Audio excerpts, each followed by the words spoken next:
बाढ़ की समस्या का अध्ययन करना और बाढ़ को महसूस करना दोनों दो अलग अलग बातें हैं। अध्ययन करने के लिए बाढ़ग्रस्त इलाके में घंटा 2 घंटा रह लेना काफी है। बाढ़ पीड़ितों से बात करके उनकी समस्या को शब्दों में उकेर देना काफी है।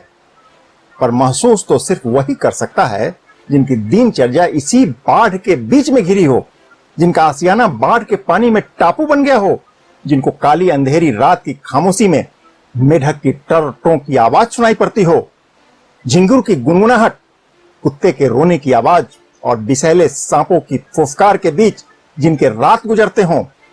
छोटी से छोटी जरूरतों की कमी हो जाए तो चूल्हा बंद होने का खतरा, सिर छिपाने के लिए एक अदद छत के नहीं होने का खतरा और चांपाकल के डूब जाने के बाद बाढ़ का पानी पीकर बीमार होने का खतरा।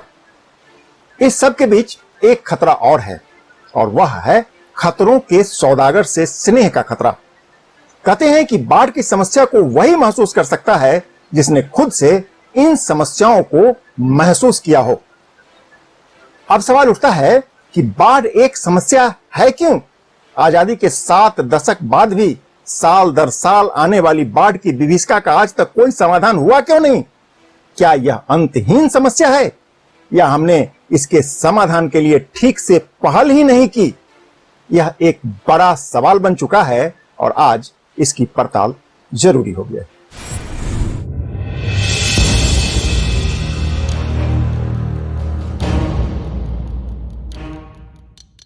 हम कोयली पंचायत मुखिया अजय कुमार। आज देखिए कोयली पंचायत का क्या स्थिति है।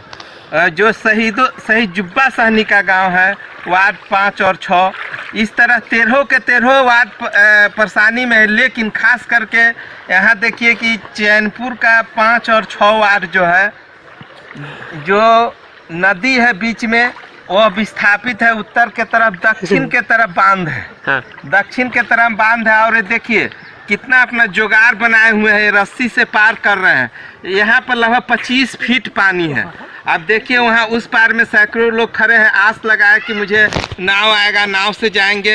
हम यहाँ के जिला पदाधिकारी, प्रखंड विकास पदाधिकारी, अंचलाधिकारी से यहाँ के ग्रामवासी और हम मुखिया अजय कुमार गुहार लगा रहे हैं कि यहाँ नाव का अविलंब व्यवस्था किया जाए, जिससे ये जुगाड़ जो अपना बनाए हुए हैं, ये जो कभी भी बहुत बड़ा घटना कर सकता है। जो रस्सी देख लीजिए कितना पतला रस्सी है, जो आज मुझे मालूम हुआ है कि लोग रस्सी से पार कर।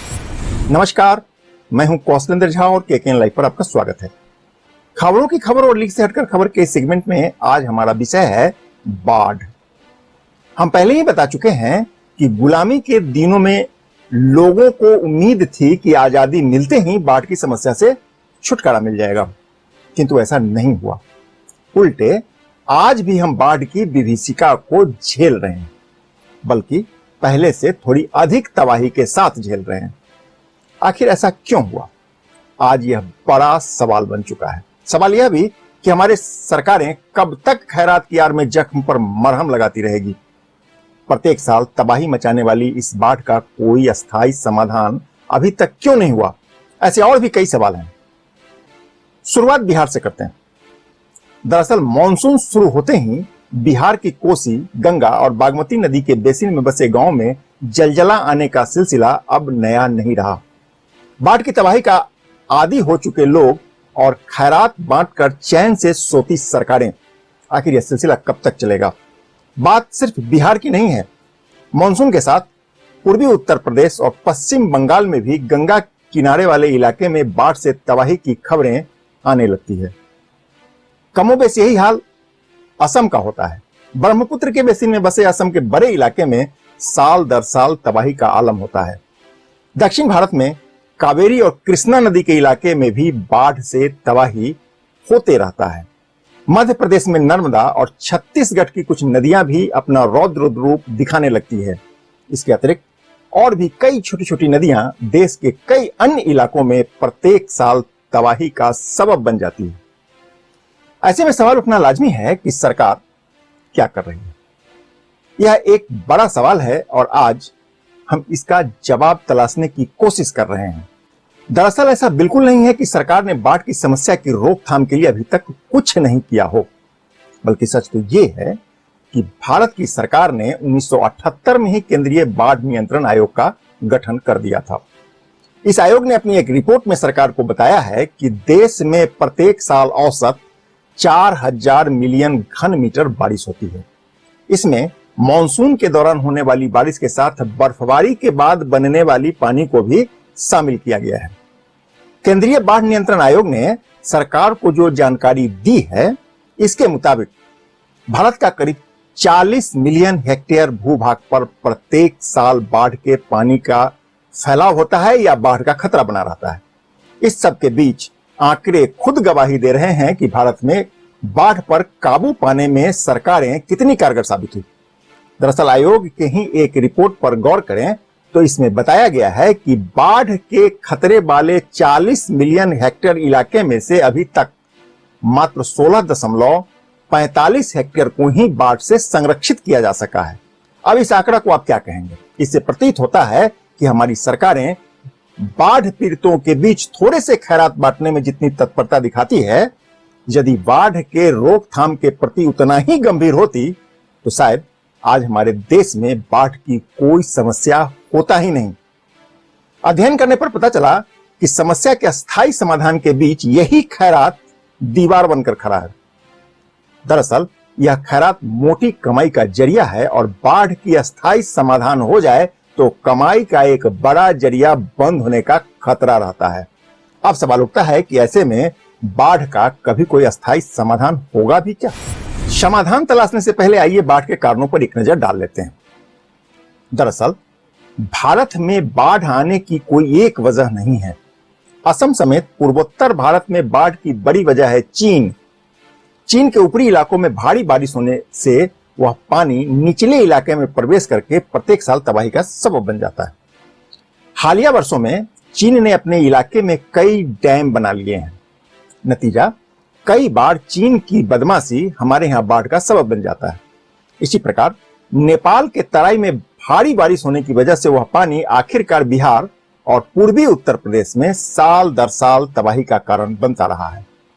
बिहार में इसका सबसे बड़ा खामियाजा सीमांचल को भुगतना पड़ता है।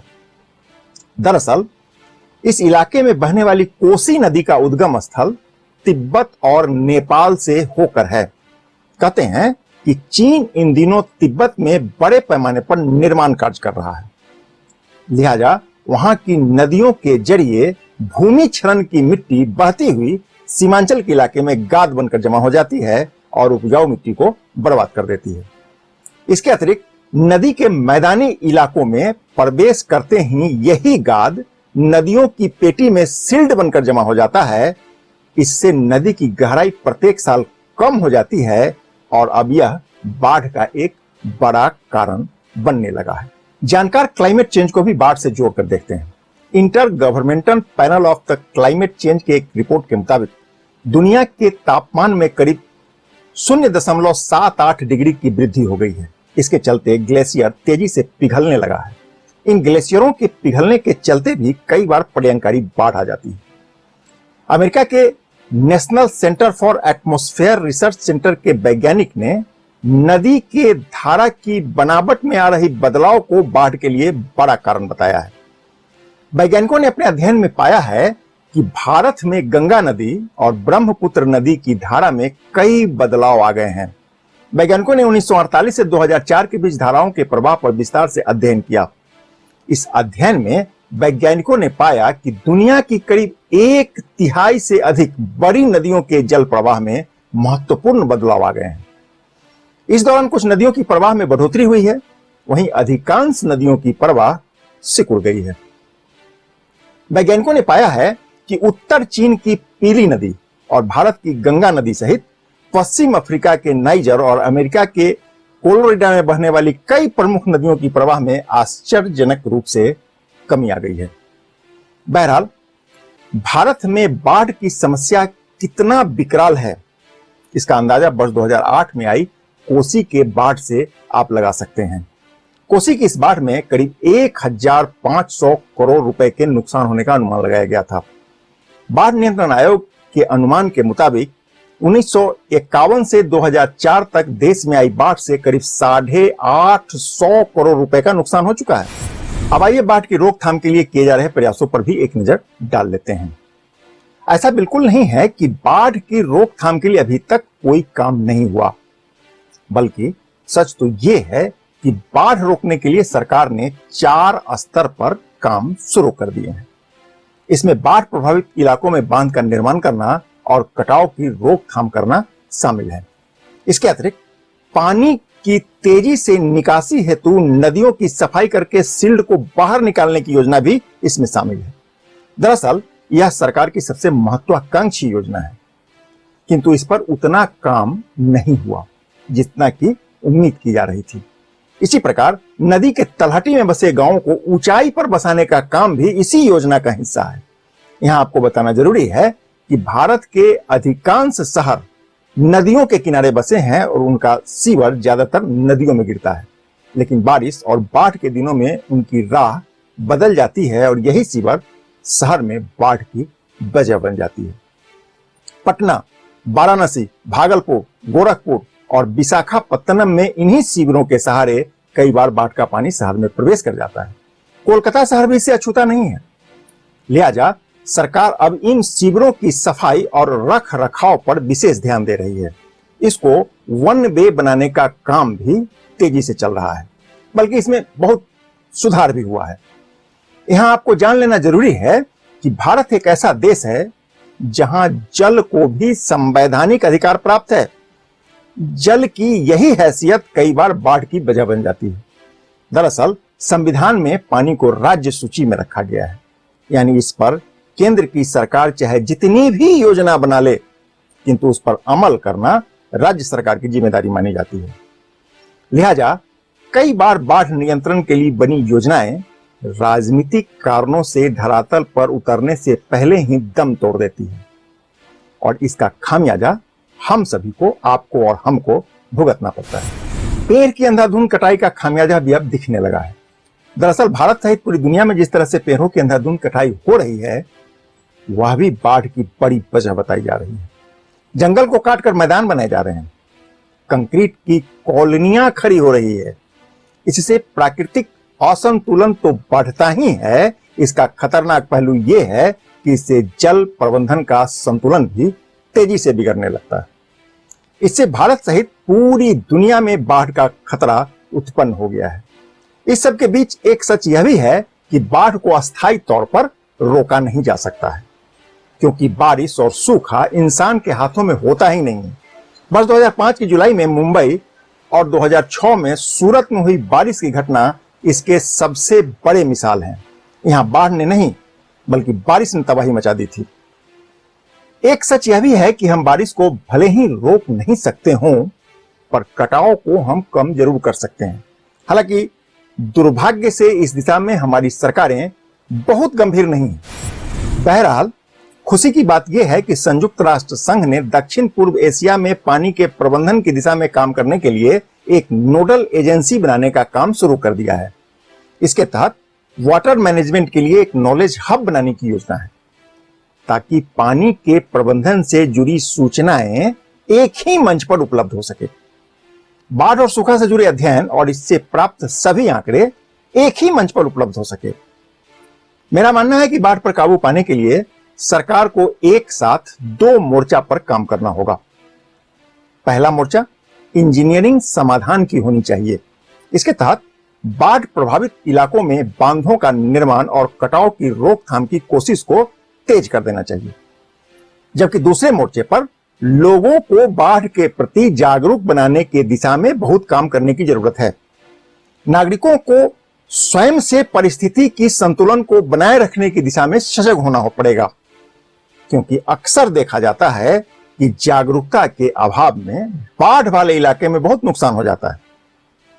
मसलन बाढ़ के पानी में स्नान करने के दौरान डूब जाने की घटना हो या बच्चों के खेल खेल में डूब जाने की घटना, इसको जागरूकता फैलाकर रोका जा सकता है। फिलहाल के लिए इतना ही। नमस्कार।